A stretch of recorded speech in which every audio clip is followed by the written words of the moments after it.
Namaste students. Today we will study about the prevention and control of infectious diseases. Okay? It's a topic in human health and disease. How to control. Before controlling, how to prevent infectious diseases. We have to take some preventive measures for the same. And here, first thing is maintenance of personal and public hygiene. Maintenance of personal and public hygiene, that is very important in prevention and control of any infectious disease, and how it will be done. First thing is measures of personal hygiene. It includes keeping the body clean. First of all, keeping the body clean. Then apart from that, consumption of clean drinking water, food, vegetables, fruits, etc. Whatever we consume, that should be a clean one, and body should be maintained clean, plus consumption of clean drinking water, food, fruits, vegetables, etc. That's how to maintain personal hygiene. Apart from that, public hygiene also should be maintained. Public hygiene includes proper disposal of waste and excreta. Waste and excreta, these have to be disposed properly, otherwise many infectious diseases may come through the excreta as well as through the waste. We may contract the disease. And periodic cleaning and disinfection of water bodies. Periodic cleaning should be done, plus apart from that we have to either chlorinate or disinfect the water reservoirs, pools, cesspools and tanks at home or in public places, water supply tanks, and these have to be cleaned and disinfected. So, the source of that pathogen may not be there in such cases. And observing standard practices of hygiene. Observing standard practices of hygiene in public catering system, that has to be maintained strictly. Then if the pathogen is waterborne, then we can avoid such measures we can avoid the pathogen. Diseases like typhoid and amoebiasis definitely can be avoided when you maintain such hygienic practices in the public places as well as proper waste disposal. At the same time, disinfection of water and food items, that will definitely avoid either typhoid or amoebiasis, such type of waterborne diseases. Then when you see airborne diseases are usually the pneumonia and common cold. Pneumonia and common cold. These are airborne diseases. So, here what to be avoided? Here close contact with the infected person and his belongings should be avoided. Close contacted with the infected persons, at the same time their belongings like maybe the pen, notebook or desktop or the keyboard or any notebook, anything, such things can be avoided. Towel, utensils, whichever it is, that can be avoided, otherwise we may contract this infection. So, airborne diseases can be controlled by avoiding close contact with the infected person and his belongings or her belongings. That is how we can avoid pneumonia as well as common cold. Then when it is vector-borne diseases like, usually the vectors are arthropod vectors and mosquitoes, housefly, through which it will be spread usually.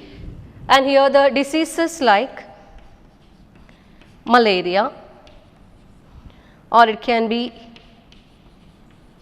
dengue, chikungunya. These types of diseases can be avoided by controlling the breeding places of such vectors or by eliminating the vectors. by eliminating the vectors or their breeding places. So, their breeding places will be usually stagnant water. When it is mosquito, it is usually stagnant water where it lays the eggs and larval form will be there. That is, these wrigglers will be there, and these wrigglers develop into the mosquito, and that is dangerous. Only in stagnant water they grow. So, here their breeding places should be eliminated or destroyed, disinfected by spraying kerosene or any other thing it can be done. Or we should not allow water to stagnate in our surrounding places. Usually corporation or municipal people, they come and check all those things. That should be done properly. So, we have to keep our surroundings clean. Keep our surroundings clean. So, water stagnation should not be there, because India is typical tropical country, and there is a chance of such diseases like malaria, because which is prevalent in such tropical regions. That should be avoided. Breeding places should be avoided. Then when it is other than that, not only the stagnant water, their breeding places, other than that, by using mosquito nets or mosquito repellents, the bite can be avoided, or maybe the mosquito larva can be devoured by a special type of fishes called gambusia fishes, releasing larva fishes into water body. That also can avoid such infection.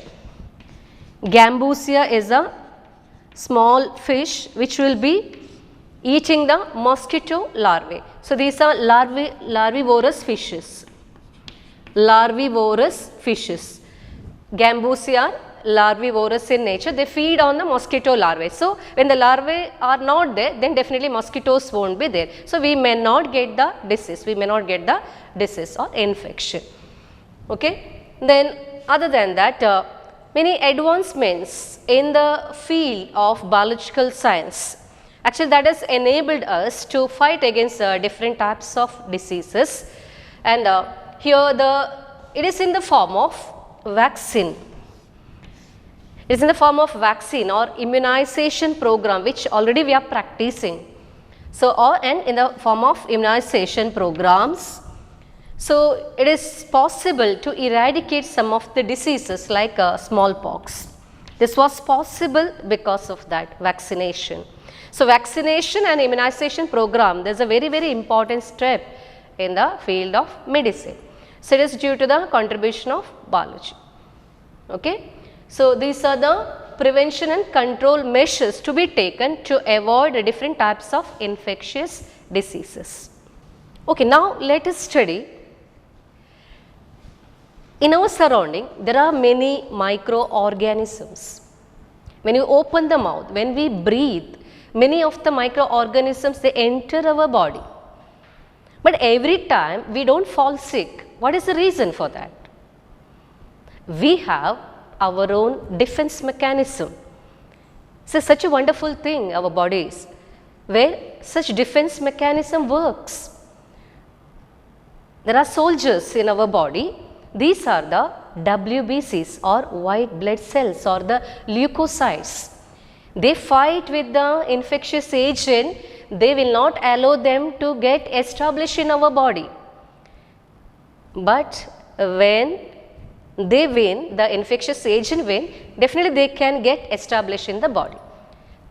So, we are going to study about the immunity. So, what is this immunity and how this fights against different types of infectious and non-infectious diseases? We will see that.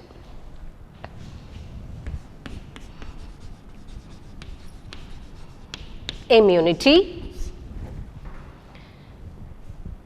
So, what is immunity? What is immunity? It is the overall ability,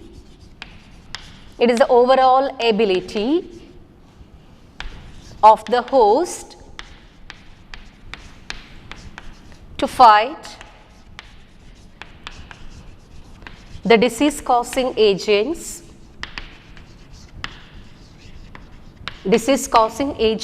or pathogen causing agents or pathogens, disease causing agents or pathogens conferred by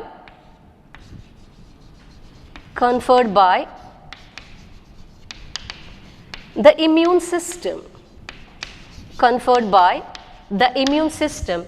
This is called immunity. This is called immunity. It is the ability of the body to prevent the entry of any pathogen into the body.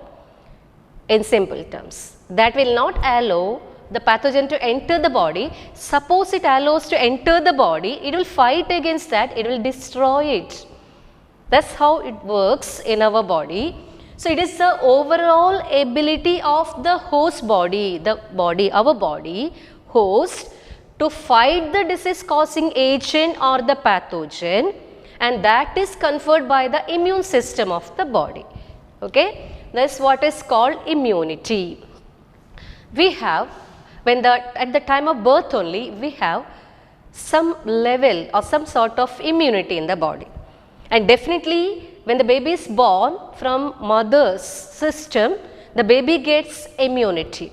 It's a sort of passive immunity. We are going to study about that later.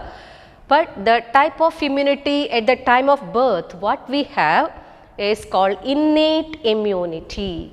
It's called innate immunity. Types of immunity. Types of immunity.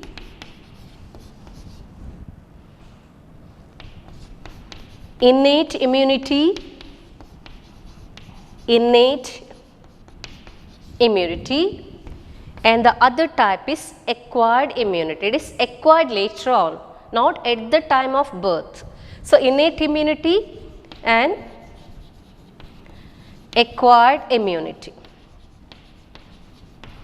Innate immunity and acquired immunity, these are the types of immunity present in our body. Types of immunity present in our body. Innate, it is inbuilt, inborn. That means at the time of birth only it is present in our system. At the time of birth, body has immunity. That is called innate immunity, whereas acquired immunity is the one which is acquired later on in our life.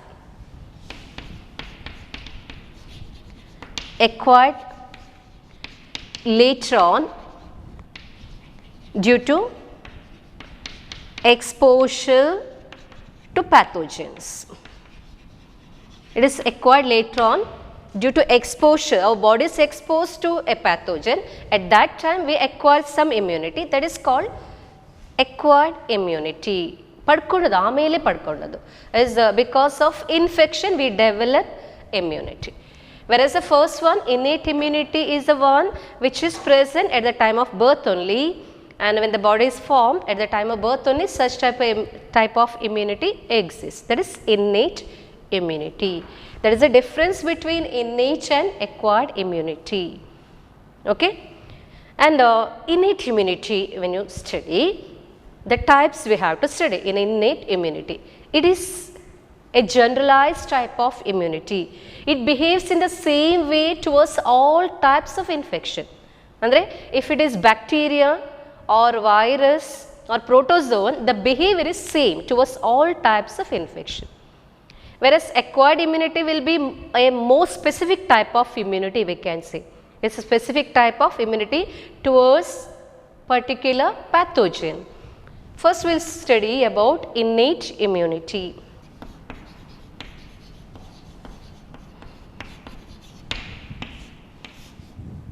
Innate immunity, it is a generalized type of immunity, generalized type of immunity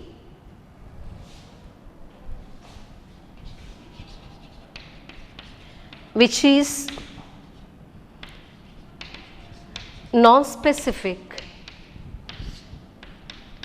in function. It works in the same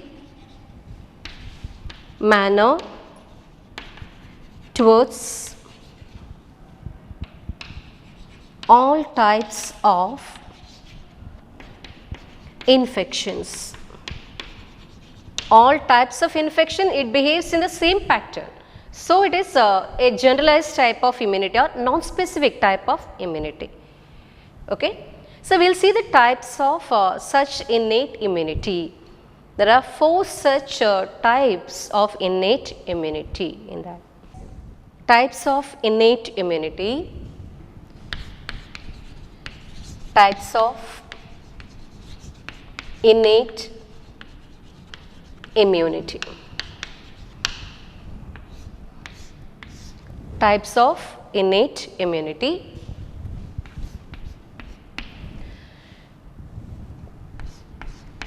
Physical barriers.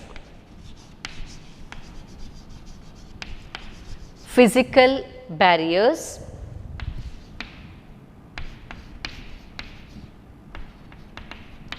Physiological barriers.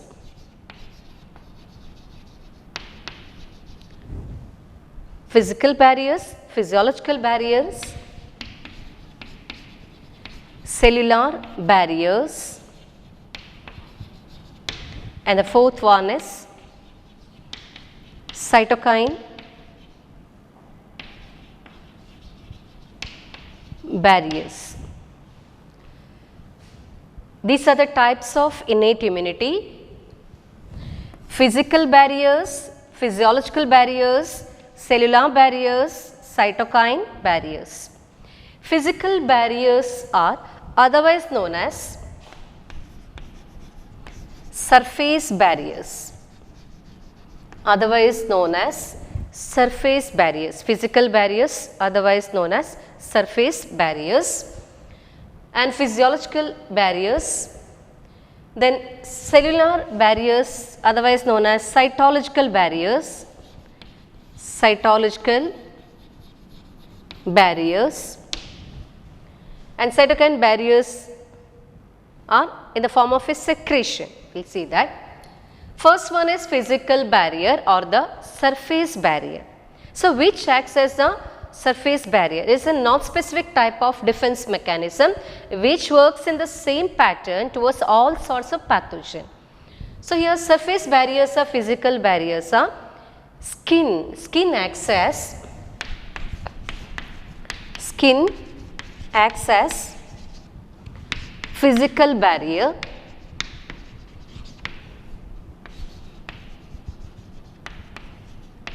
which prevent the entry of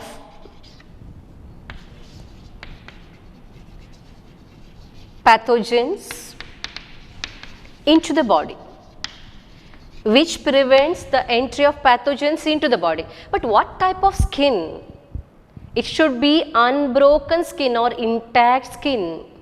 ಗಾಯ ಏನಾದರೂ ಆಗಿದ್ರೆ through the wound or ಗಾಯದ ಮೂಲಕ or ಮುಖಾಂತರ these pathogens will enter the body.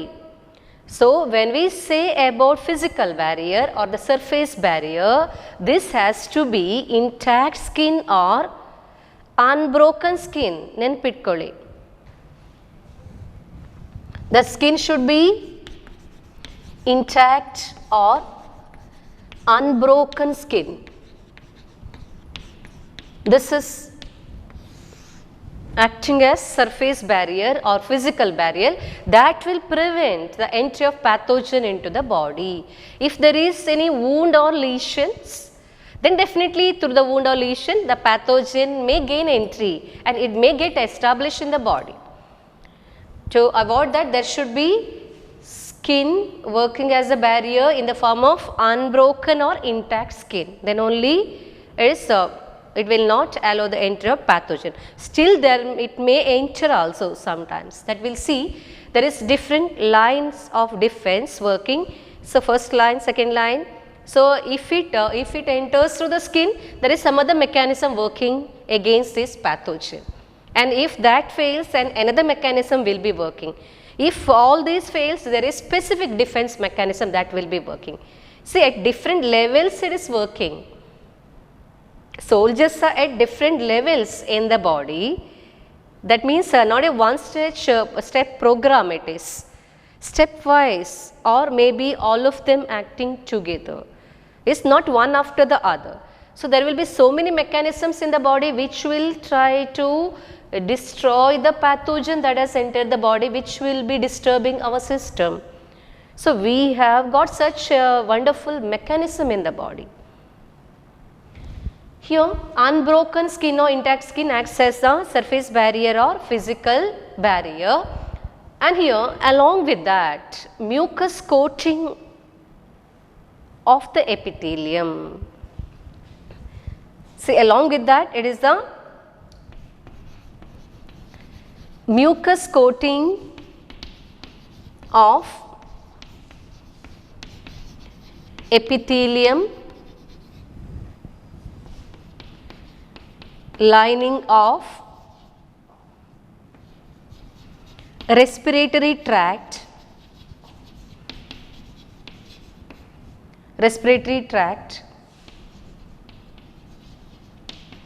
digestive tract and urogenital tract.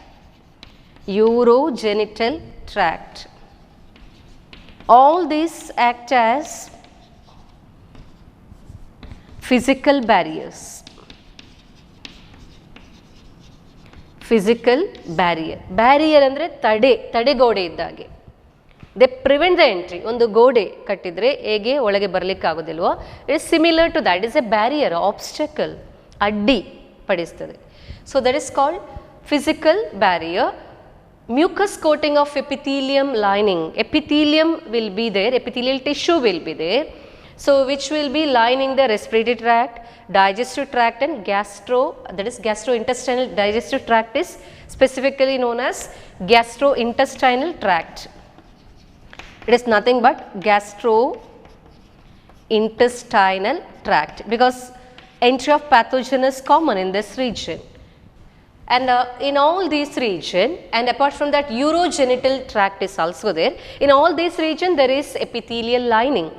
But epithelial lining has a mucus coating or cover.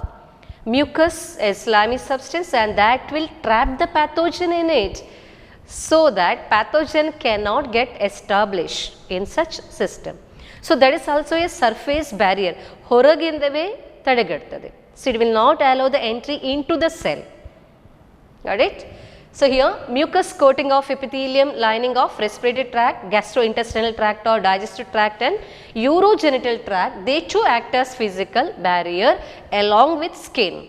So such a defense mechanism through the nostril if enters, and through any opening, anal opening or any other opening it enters to the body, respiratory tract or gastrointestinal tract, any region openings are there, no? If it enters also, there is mucus coating on the epithelial layer and which will trap the pathogen in it, so that the pathogen cannot get established, it will be eliminated from the body. That is how the surface barriers or physical barriers will be working. Then the second one is physiological barrier. First one is physical barrier or surface barrier. Second one is physiological barrier. It is in the form of secretions. It is in the form of secretions. And what type of secretions? Skin and mucus coating of epithelium, they act as surface barrier or physical barrier. Second one is physiological barrier. It is in the form of secretions. It is in the form of secretions. And what type of secretion it is? It is the gastric secretion. Gastric secretion, that is in the form of acids. Gastric secretion is in the form of acid, or you can call it as digestive secretion. Digestive secretion. And digestive secretion means it has acids as well as different types of enzymes in it. Not only acid, enzymes are also there. Enzymes are also there. they digest the pathogen. And protein digesting enzymes are there, lipid digesting enzymes are there, carbohydrate digesting enzymes are there, all these enzymes, nucleases are also there, and acidic medium, that is mainly the HCl, hydrochloric acid in the stomach, and other than that enzymes are there, and all this, even saliva also, all these help to eliminate the pathogen. They will not allow the pathogens to get established in our body. So, it is in the form of different secretions. Not only that, not only digestive secretion, apart from that, secretions are like saliva, then tear.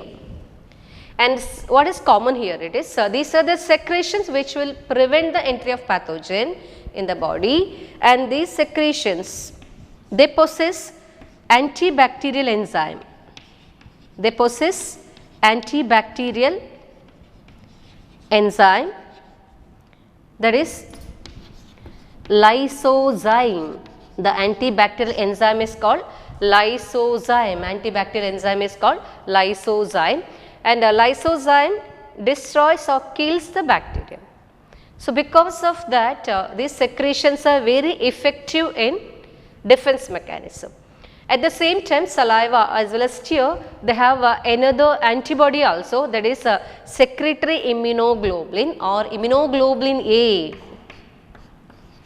IgA is present. This is the antibody which is present in such secretions, that is antibody, that is immunoglobulin A.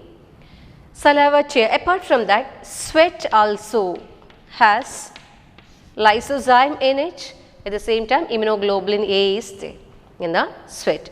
So, sweat also repels bacteria. I mean, it will fight against any microorganism, against infections. It will work. So, these are the secretions, all these come under physiological barrier,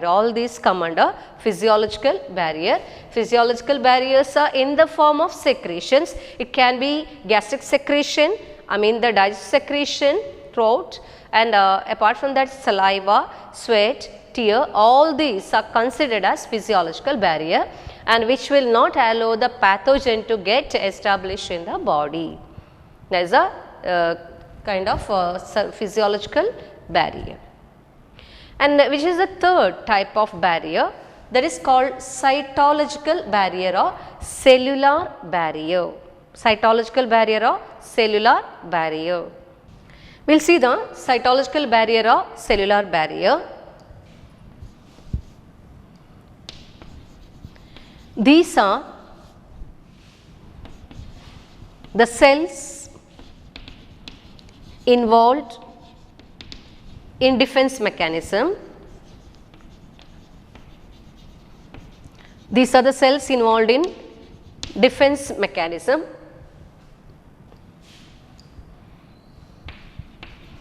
Cells like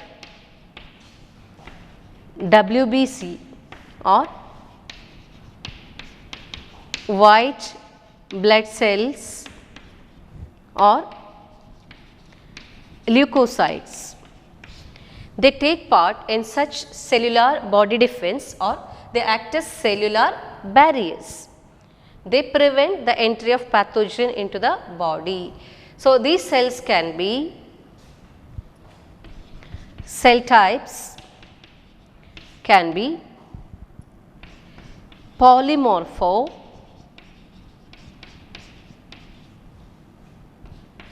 nuclear, leukocytes. It can be in the form of, it is a type of WBC, polymorphonuclear leukocytes. PMNL, polymorphonuclear leukocytes, they take part in such mechanism, body defense mechanism. These are coming under cellular barrier. Then apart from that, apart from such polymorphonuclear leukocytes, there is Another WBC called monocytes. Actually, polymorphonuclear leukocytes are nothing but neutrophils. These are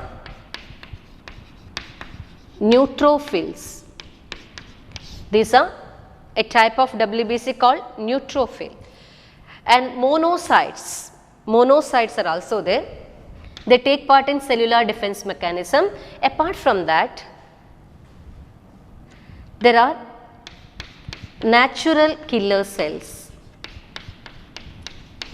Natural killer cells. Natural killer cells are type of lymphocytes. Natural killer cells are type of lymphocytes. And here natural killer cells, actually we say that non-B, non-T lymphocytes anta heltave. The lymphocyte, they mature or they become T lymphocyte, or it can become B lymphocyte. The lymphocytes which are not T lymphocyte, which are not B lymphocyte, they fall to the category of natural killer cells. NK cells or natural killer cells. So, polymorphonuclear leukocytes, monocytes, natural killer cells, then macrophages are also there in the tissues. Macrophages are also there in our tissue. All these may be together or one after the other, or maybe only some will be working. So, they work to fight against, they control the pathogen in the body. And these, how do they work? Actually, they phagocytose. They phagocytose the pathogen. Phagocytose the pathogen and destroy them. They phagocytose the pathogen and destroy it. What is phagocytosis? Cell eating is called phagocytosis. Suppose there is a pathogen here. These macrophages or the cells, they engulf such pathogens, and finally it will become the part of this, and it will be digested by the lysosomal enzymes. I mean hydrolytic enzymes or digestive enzymes of the macrophage irbodu, monocyte irbodu. That's how they work. They phagocytose the pathogen or antigen, then they destroy it completely. That is intaking. Cell eating will be done, then they will become a part of that cell, and during that time the hydrolytic enzymes of the lysosomes will destroy it. That is how they work. Okay. So, that is how they work. The type of cells involved here, the polymorphonuclear leukocytes, WBC, and monocytes, again WBC, largest WBC, and natural killer cells, it is also a type of WBC, it is a lymphocyte, whereas PMNL is neutrophil, and macrophages. What are these macrophages, by the way? Actually, macrophages are nothing but it is a modified monocyte only. Modified monocyte is macrophage. Macro andre big, macro, phagocytic, bigger phagocytics or larger phagocytic cells are called macrophages, and smaller phagocytic cells are called microphages. Macrophages, and neutrophil and all, if you take, it is a microphage, exactly speaking. Micro and macrophages, they tackle with the pathogen and they destroy it, so that pathogen cannot be established in the body. This is how the cellular barriers will be working, or cytological barrier will be working in the body. It is a hurdle or obstacle. So, ತಡೆಗೋಡೆಯಾಗಿ ಕೆಲಸ ನಿರ್ವಹಿಸುತ್ತದೆ, so that the pathogen cannot get established. Pathogens cannot get established in our system. Okay. Then we will move on to the last type of innate immunity. Last type of innate immunity is cytokine barriers. Cytokine barriers. And what are these cytokine barriers? Cytokine barriers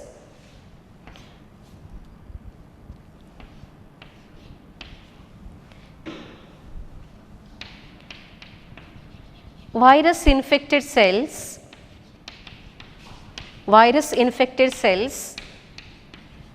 secrete a chemical. It is nothing but interferons. They secrete a chemical called interferons, which will interfere with the replication of virus. It will interfere with replication of virus, which will interfere with replication of virus. So, such interferons are chemicals, a group called cytokine. So, they are the cytokine barrier. Whenever there is any viral infection in the body, infected cell is secreting alarming chemical or alarming signal. That means the neighboring cells will be alerted, it will not be destroyed. The one which is already infected with the virus will be gone. But it is creating alarming signals so that neighboring cells will be saved. So, such interfering chemical is interferon. Only virus infected cells, only the eukaryotes, such type of chemicals will be secreted. So, it is actually a non-specific type of defense, and against any type of viral infection it will be secreted. Usually the lymphocytes they secrete, T lymphocytes they secrete such type of lymphokine or the cytokine, which will stimulate other activities, defense mechanism or immune activities in the body. So, virus infected cells will be secreting such type of chemicals, and they also form the type of cytokine barrier or interferon barrier, which is a chemical and that is interfering with the replication or multiplication of that virus in the body. Means neighboring cells are alerted when there is infection in one particular cell. This is how these mechanism will be working in our body. The types of innate immunity. Innate immunity is a type which is present at the time of birth only. The types are physical barrier or surface barrier and biological barriers, the physiological barriers, then cellular barriers or cytological barriers, then cytokine barriers. And when it is physical barrier or surface barrier, it is in the form of skin or mucus coating of epithelial lining of respiratory tract or gastrointestinal tract or urogenital tract. Then when it is physiological barrier, it is in the form of secretions, maybe digestive secretion, it may be acidic secretion or enzyme filled secretion, or it can be sweat, saliva, tear, all these they contribute to physiological barrier. And cellular barriers are in the form of cells, PMNL, that is a neutrophil, and monocytes are there, the natural killer cells are there, natural killer cells are lymphocytes, and macrophages are also there, macrophages are modified monocytes. So, all these are WBCs, they tackle or fight with the pathogen, and they eliminate the pathogen when the pathogen is trying to get established in the body.